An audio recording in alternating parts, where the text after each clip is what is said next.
What's going on, guys? It's Insomulus here again, back with another video, and what I've got for you guys today is going to be another nice Modern Warfare 3 gameplay. This time we're playing on the map Seatown in a regular 6 vs 6 domination game, and I managed to pull off a really nice knife-only MOAB in this game, playing unsupported. I'm just playing with two other friends in this game. I'm playing with, I believe, Abby and Meg. And I was just playing a couple of games early this morning for about an hour or two, and for about 1 or 2 games managed to pull out the knife. Thought I'd have a little fun with knife and managed to pull off this knife only MOAB. So hopefully you guys will enjoy it. I know back in the day when I used to upload a couple of these, you guys really seemed to enjoy them then. So if you do like it, make sure you do drop a like, drop a comment as well. I do have a topic at hand which is actually going to be knifing. As soon as it's a knifing video, it kind of fits. Someone suggested that I do that on Twitter. I do get pretty lucky later on in this gameplay. You'll see I go red screen quite a couple of times and nearly die, but you know, I play kind of tactically. I make sure I rush when I need to and sit back and wait for people when I need to as well, and managed to pull it off.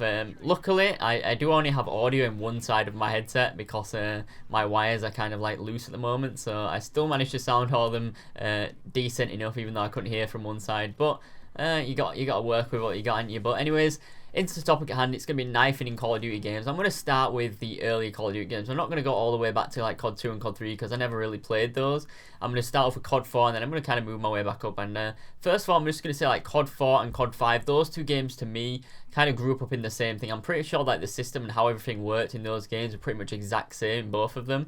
And as far back as I can remember, I'm not sure if it's because of like a nostalgia or because it's so long ago since I actually played those games. I can't really remember having too much of an issue with knifing back then. Maybe that also, you know, some of the factors in is because I was probably a pretty newbie when those games were out, so I didn't really care as much when it happened or didn't really notice it as much. But from what I can remember, you know, I didn't really get killed by knives too often. Maybe like once every game or two, you know, not really anything outrageous, or like every 2 or 3 games.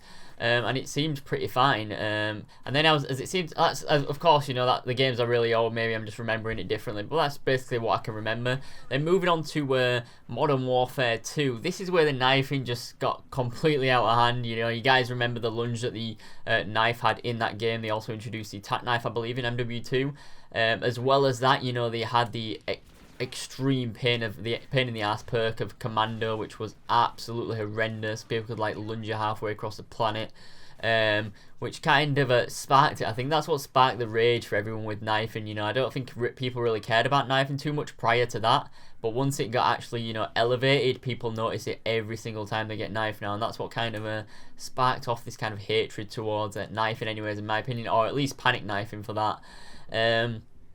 Because Commando was a massive issue. I think Modern Warfare 2, you know, I've said this quite a couple of times, but Modern Warfare 2 and Modern Warfare 3, in my opinion, could be the most perfect Call of Duty games if only they'd fix a couple things. Like Modern Warfare 2, you remove the noob tubes, the death streaks, and fix a knifing system, it would have been a perfect COD. Modern Warfare 3, if it didn't have as much lag comp, you know, created by, I'm not sure what it is, but from me it seems like all the streaks being called in is what creates the lag comp, or might maybe fix the way it chooses hosts, and also tone down Assassin, in my opinion. That's the most overpowered perk in any Call of Duty game. You know, back in, you know, COD 4 and COD 5, you know, you never really complained about people using the assassin perks or the stealth perks because there was always stopping power, which means the majority of the people would either use that or use the stealth perks. Whereas in recent Call of Duty games, the most powerful perk in the game has been Ghost/Assassin, and just too many people use it, to be honest, in my opinion.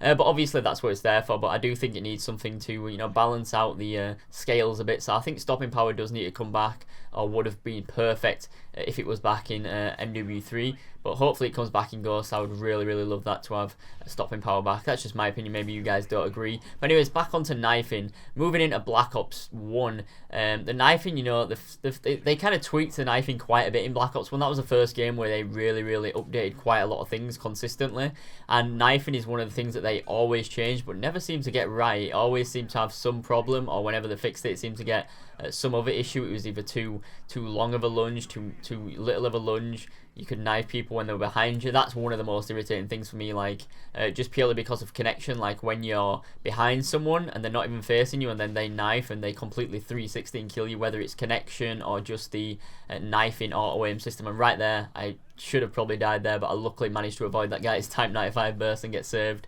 And then moving on to MW 3, of course, after Black Ops 1. Still pretty poor knifing system. I think Modern Warfare 3 is the game where I've been panic knifed the most out of any Call of Duty game.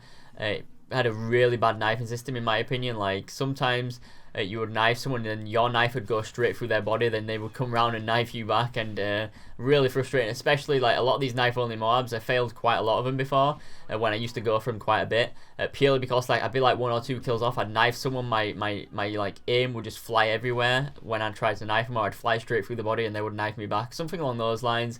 It seems like people are so inclined to like panic knife nowadays with like scuff controllers and all this kind of stuff, that whenever you get into a close quarter engagement, the first thing they think is not, let's continue shooting, it's, let's just get a nice little panic knife in there.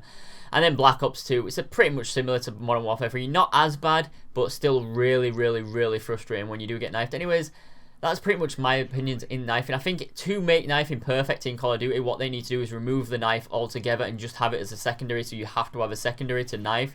You have to have maybe have a ballistic knife on to be able to knife people, rather than just being able to stab with a weapon out. But that's just my 2 cents on it. Let me know what you guys think. Hopefully you guys did enjoy this knife on your MOAB. If you guys did, make sure you do leave a comment. Tell me what you guys think about knifing.